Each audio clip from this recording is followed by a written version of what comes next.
say after the 2 Usyk fights? What more could he prove? What more can he do? 2 Usyk fights. There's 2, is there? What is that one in the rematch? So news to me. Thanks for telling me that. I thought I had him home after that. I thought that was the end of it. I'm right, am I? There's a two-way rematch. Of course it will. I never thought of that. Of course it will. It'll be contracted. They'll have to have a rematch. But there you go. So no, I ain't getting him at home. I just broke your heart, Paris. But you just deflated my evening completely, Coogan, and I ain't lying. There you go. So yeah, he's still in the ring. He's in the ring for a while. What can you do? I need to turn this around. Congratulations on the birth of your 7th child. Those are the words of Paris Fury, and Paris was just informed or reminded that Tyson Fury will have to fight Usyk twice. And she's deflated now simply because she wants Tyson home, okay? And you have to consider her stance on Tyson fighting. Well, that's her husband fighting. She's not a fan or a spectator. She's a family member. She's the wife. She's like the Adrian, you know what I mean? She doesn't want Tyson fighting, and in her mind is like, what more does he have to prove? And you have to understand from the standpoint of Paris is coming from the standpoint of, okay, support. Like, look, he's my husband. He's put food on the table. We have a big, stupid house. We have a lot of money. What else could he do for us? He's done everything for us. So as far as fighting goes, why does he need to continue fighting? What else does he have to prove? Because he's been in a lot of close encounters, like the Otto Vailene fight and the first Wilder fight, which probably 1 second later he would have been counted out. So from her standpoint, yeah, she should be nervous because that, like, those things are nerve-wracking, nail-biting type situations, and I can totally understand that. But what more does he have to prove? The answer to that question is a lot. See, when you talk about Tyson Fury is a guy that went through a lot of stuff outside the ring. Drug abuse, mental health issues, which mental health issues could be contributed to drug abuse,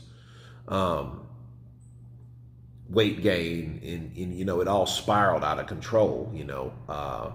More drug abuse, meaning performance enhancing drug abuse, and depression and all that stuff, and I'm quite sure she had to deal with that shit, and being a wife, I think that's a lot to burden, right? Now, those 3 years was a fight all by itself.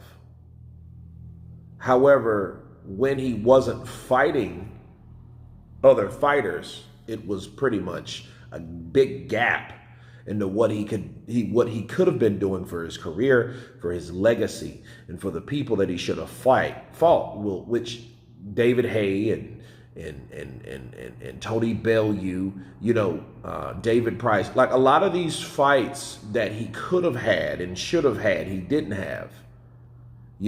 After the Klitschko fight was pretty much the beginning. And then he just dropped out. He dropped off. And, so it's a big void in Tyson Fury's resume. That's his problem.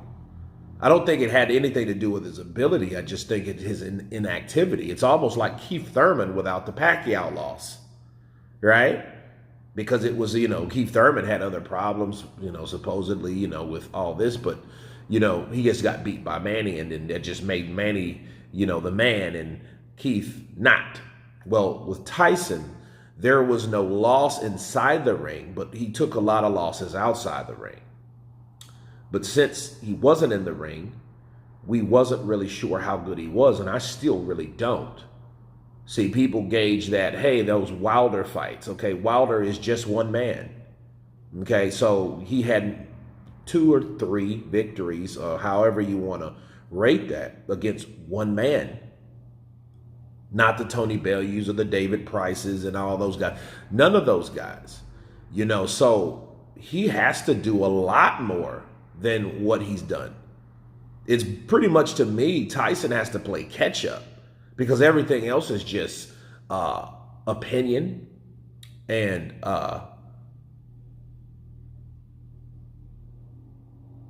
Tyson is a guy that, is his resume and thing is built on like popularity. This is what I feel that'll happen. These fights have to happen. See, the Usyk fight, yeah, that has to happen.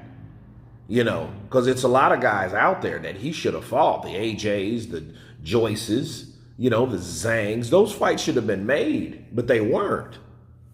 Just Wilder. And even Wilder, and that's a whole nother conversation, but, to respond to Paris, like, what else does he have to do? He has to do a lot more to be considered an all-time great. As far as boxing goes, not being a husband or a father or any of that, that's different. That's a whole different issue. And even that, I think that's too much for him because I think his kids are bad as shit. I think they're entitled and I think they're terrible. You know what I mean? Because a lot of those things, like me, my upbringing, like, I couldn't do that shit. Those times, like those kids did. You know what I mean? Maybe times have changed or whatever. We used to get whoopings when we were small, when I was small. You know what I mean? I did something, I'm going to get beat down for it. You know what I mean? Because that's how it's supposed to be, But these kids, it's like, and I think that's like dealing with that type of shit, it's almost like in comparison to somebody going to war, and then coming back and, and hear somebody bitching about clothes on the sofa. Like, you don't have time for hearing that shit. You know what I mean? When you've been in extreme situations where it was life-threatening, and then you come back to an environment, in a situation where someone's complaining about something that in your mind is trivial. Well, I think that's what Tyson, I've seen that show, which is a good show, but it's almost like, okay, look, I don't have time for this shit. And I think Tyson Fury, he doesn't want to retire because he doesn't want to miss the aspect of something that I think he loves to do that he's accustomed to. Bars. But anyway, you guys tell me what you think of Paris Fury. Deflated from learning that Tyson Fury has a two-way rematch clause with Alexander Usyk. Of course, please subscribe. And you guys been Counterpunch. Peace!